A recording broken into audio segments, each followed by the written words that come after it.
Hello friends. आज के इस वीडियो में हम शुरू करेंगे क्लास 10th के बायोलॉजी का फर्स्ट चैप्टर, जिसका नाम है लाइफ प्रोसेसेस। यह चैप्टर एनसीईआरटी का चैप्टर नंबर 6 है। चैप्टर शुरू करने से पहले कुछ जनरल इन्फॉर्मेशन। यदि आप इस चैनल पर नए हैं तो इस चैनल को सब्सक्राइब करें, क्योंकि यहाँ पर आपको साइंस सब्जेक्ट का फिजिक्स, केमिस्ट्री, बायोलॉजी तीनों का आपको चैप्टर वाइज वीडियोस मिलेंगे, जो कि आपको एग्ज़ाम के प्रिपरेशन में घर बैठे काफ़ी मदद करेंगे।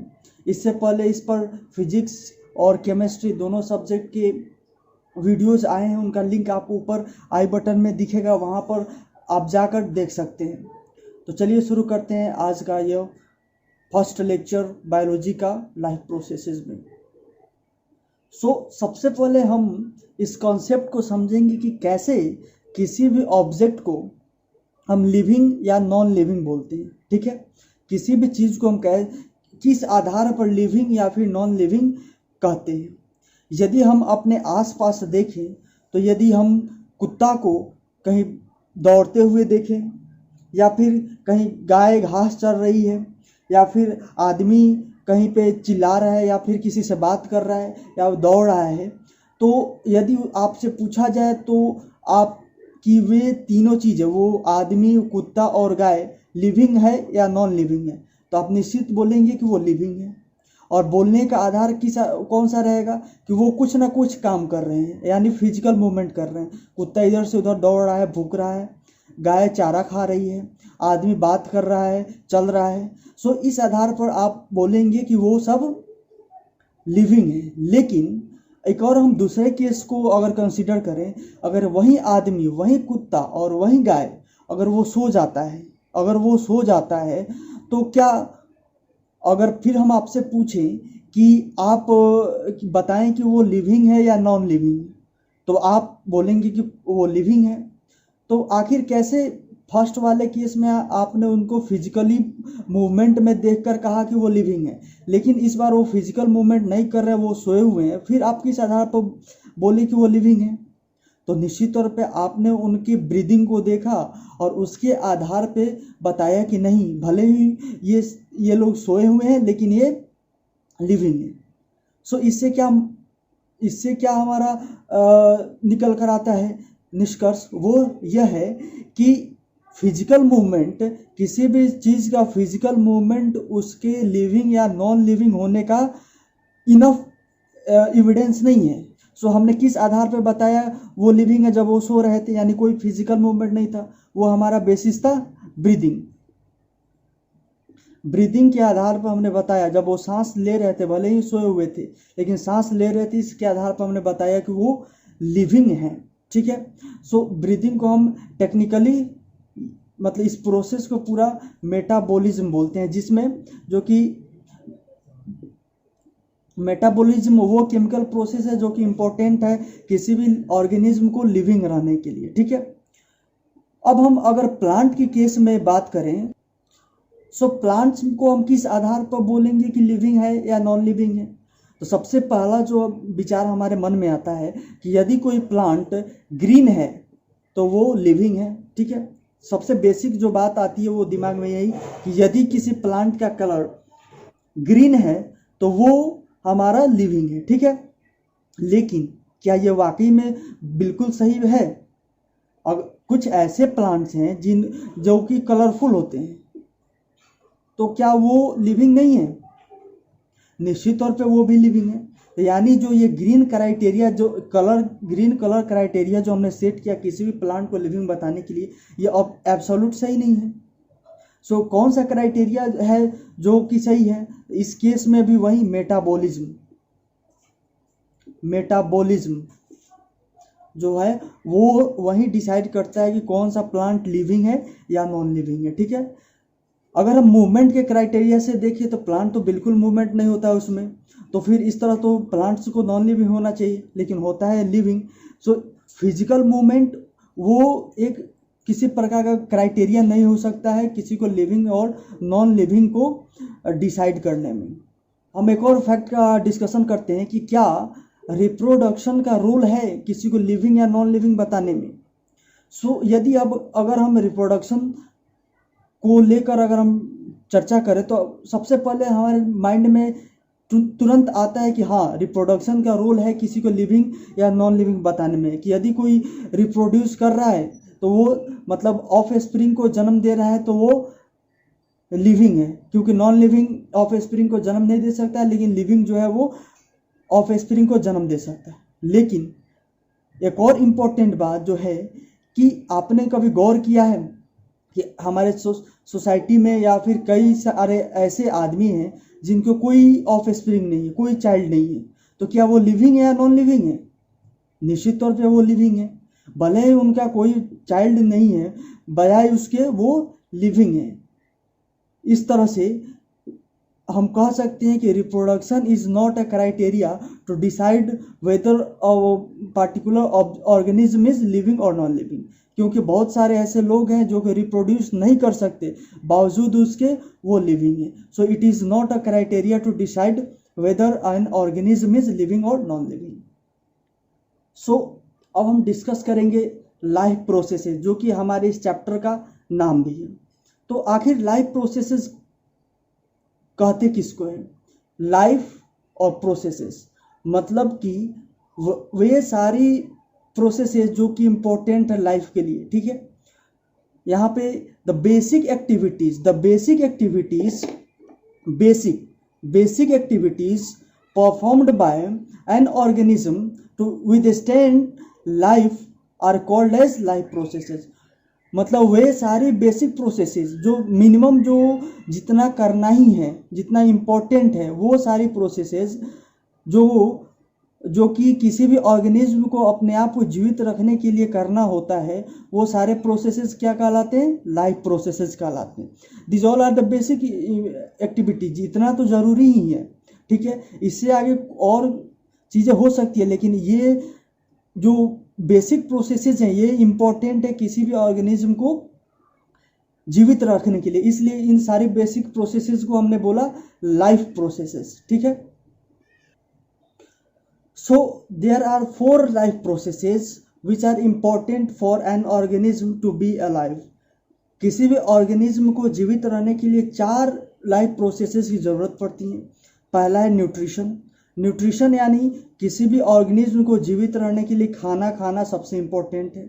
अगर वो खाना नहीं खाएगा तो उसको एनर्जी नहीं मिलेगी, क्योंकि हर एक ऑर्गेनिज्म के लिए, लिविंग ऑर्गेनिज्म के लिए जो एनर्जी का सोर्स है वो आउटसाइड से है, आउटसाइड देयर बॉडी, इसलिए उनको एनर्जी लेने के लिए खाना खाने की ज़रूरत पड़ेगी ही। इसलिए फर्स्ट इम्पॉर्टेंट लाइफ प्रोसेस है वो है हमारा न्यूट्रिशन जो है वो डाइजेस्टिव सिस्टम द्वारा कंट्रोल किया जाता है। ये life process, nutrition life process is controlled bye digestive system. दूसरा जो लाइफ प्रोसेस है वो है रेस्पिरेशन यानी जो सांस हम लेंगे, सांस लेते हैं, वो हमारा सेकेंड इम्पॉर्टेंट लाइफ प्रोसेस है। और रेस्पिरेशन का एक और इम्पॉर्टेंट प्रोसेस है कि जो ऑक्सीडेशन और रिडक्शन ऑफ फूड यहीं से होता है। जब हम खाना खाते हैं तो वो खाना जब अंदर जाता है, उसके बाद रेस्पिरेशन के थ्रू ही वो खाना हमारे बॉडी में वो मतलब उसका ऑक्सीडेशन होता है, उसके बाद वहाँ से एनर्जी का लिबरेशन होता है, ठीक है। सो रेस्पिरेशन भी इम्पोर्टेंट प्रोसेस है। यह रेस्पिरेशन रेस्पिरेटरी सिस्टम द्वारा कंट्रोल किया जाता है। थर्ड लाइफ प्रोसेस जो इम्पोर्टेंट है वो है ट्रांसपोर्टेशन कैसे इम्पोर्टेंट है?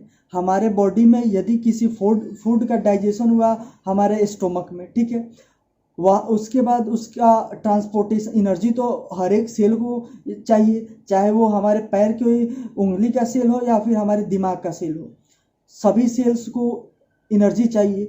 तो एनर्जी को हर एक सेल तक पहुंचाने के लिए किसी सिस्टम की आवश्यकता होगी, तो वो सिस्टम होता है सर्कुलेटरी सिस्टम, जिसका काम होता है ट्रांसपोर्टेशन हर एक सेल तक एनर्जी को पहुंचाता है, या फिर एनर्जी के अलावा जितने भी बेसिक एलिमेंट्स, विटामिन, प्रोटीन जो कुछ भी होते हैं, वो सारी चीज़ों को ये ट्रांसपोर्टेशन के प्रोसेस के द्वारा पहुंचाया जाता है। सो ये भी हमारा इम्पोर्टेंट लाइफ प्रोसेस हो गया ट्रांसपोर्टेशन। अगर ट्रांसपोर्टेशन नहीं होगा तो फिर हर एक सेल को एनर्जी नहीं मिलेगा। ट्रांसपोर्टेशन का एक और काम है कि जो सेल चूंकि रेस्पायर कर रहे हैं, हर एक सेल में रेस्पिरेशन हो रहा है, तो हर एक सेल में एक्सक्रिएशन भी होगा, यानी वहाँ से वेस्ट मटेरियल भी निकलेगा। तो ट्रांसपोर्टेशन जो है वो वेस्ट मटेरियल को भी लाने में मदद करता है, मतलब जो सेल से वेस्ट मटेरियल निकला उसको वहाँ से ला करके एक्सक्रीटरी सिस्टम तक पहुँचाने में मदद करता है। चौथा जो इम्पोर्टेंट लाइफ प्रोसेस है उसका नाम है एक्सक्रीशन। एक्सक्रीशन मतलब जो भी हमारे बॉडी में हमने खाना खाया उससे हमको एनर्जी मिला, उसके बाद जो उसका रॉ मटेरियल बच गया, जो मतलब अनयूज्ड पार्ट जो उस फूड का बच गया, उसको तो हमारे बॉडी से निकलना ज़रूरी है। अगर वो नहीं निकलेगा तो हमारे बॉडी में मतलब उसका इल इफेक्ट होगा। So excretion is also the most fourth and the most important life process. So there are 4 life processes which are important for the life for keeping an organism alive।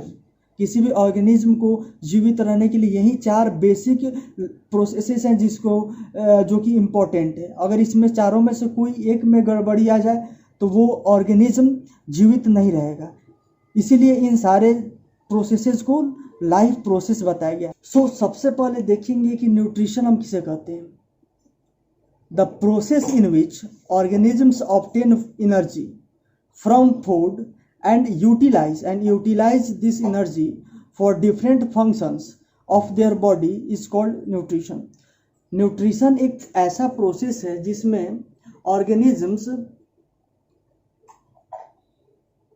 Organisms energy obtain करते हैं from the food, जो खाना वो खाते हैं उससे वो energy obtain करते हैं और उस एनर्जी का यूज अपने बॉडी के डिफरेंट फंक्शंस में करते हैं और उस प्रोसेस को हम न्यूट्रिशन कहते हैं। सो अगर टाइप्स ऑफ न्यूट्रिशन की बात करें तो there are 2 types of nutrition.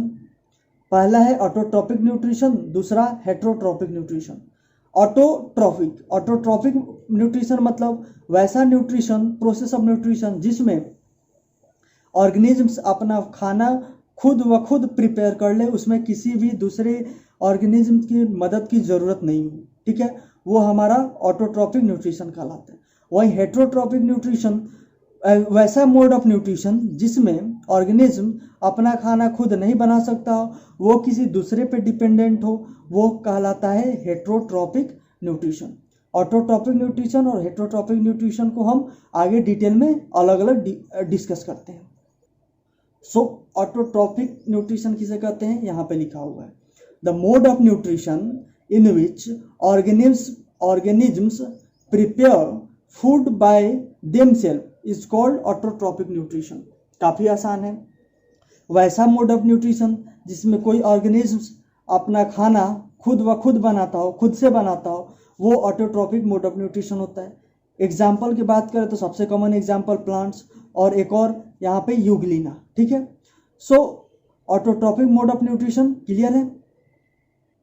एक और इम्पोर्टेंट बात, यहाँ पे जो कुछ भी लिखा जा रहा है आप उसको साथ ही साथ कॉपी और पेन लेकर बैठे और उसको नोट डाउन करते जाएं या फिर उसको स्क्रीनशॉट ले लें, बाद में ज़रूर उसको लिख लें, क्योंकि यहाँ पे लिखने का मकसद एक ही है कि आपके पास समझने के साथ साथ एक बेहतरीन नोट्स भी हो, ताकि आप जब कभी बाद में भी उसको देखें तो नोट्स आपके सामने रहे, तो जो चीज़ें अभी बताई जा रही हो वो फिर से दोबारा रिकॉल हो सके, ठीक है।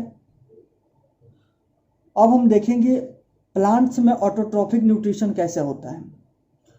तो plants prepare food with the help of photosynthesis.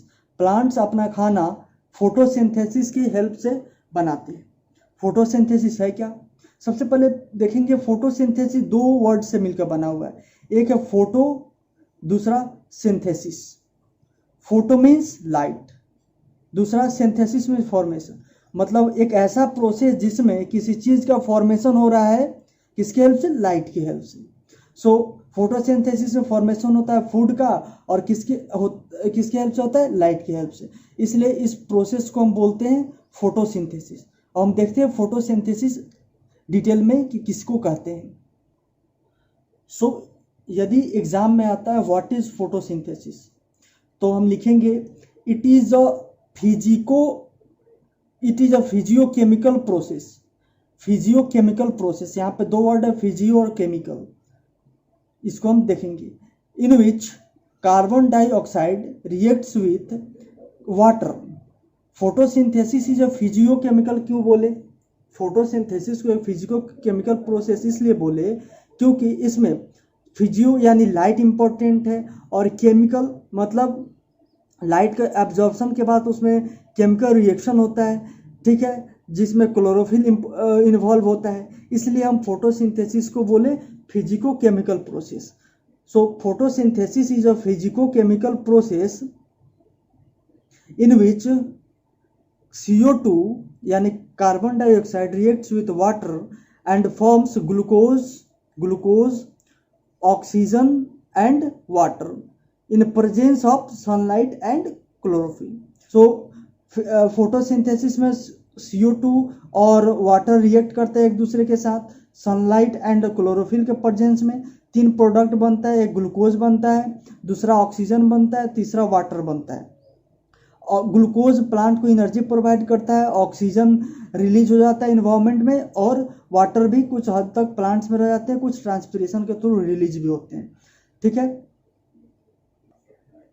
कई बार एग्जाम में फोटोसिंथेसिस का केमिकल फॉर्मूला पूछता है, या फिर पूछता है कि फोटोसिंथेसिस के प्रोसेस को फॉर्मूला की हेल्प से समझाएं, ठीक है।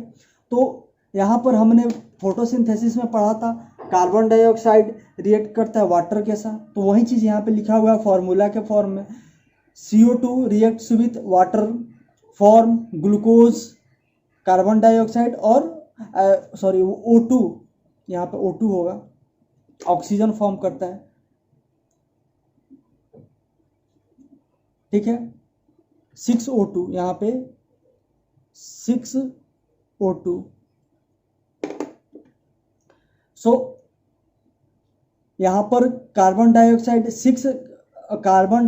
का 6 मॉलिक्यूल वाटर के 12 मॉलिक्यूल के साथ जब रिएक्ट करता है सनलाइट एंड क्लोरोफिल के प्रेजेंस में, तो 1 मॉलिक्यूल ऑफ ग्लूकोज जिसका फॉर्मूला है C6H12O6, ये हो गया हमारा फॉर्मूला ऑफ ग्लूकोज, और उसके बाद 6 ऑक्सीजन और 6 वाटर मॉलिक्यूल फॉर्म होता है। मतलब कि फोटोसिंथेसिस की एक प्रोसेस में, एक साइकिल में 6 कार्बन डाइऑक्साइड रिएक्ट करता है 12 वाटर मॉलिक्यूल के साथ, उसके कारण, उस रिएक्शन के कारण एक ग्लूकोज का मॉलिक्यूल बनता है, 6 ऑक्सीजन का मॉलिक्यूल बनता है और 6 वाटर का मॉलिक्यूल बनता है।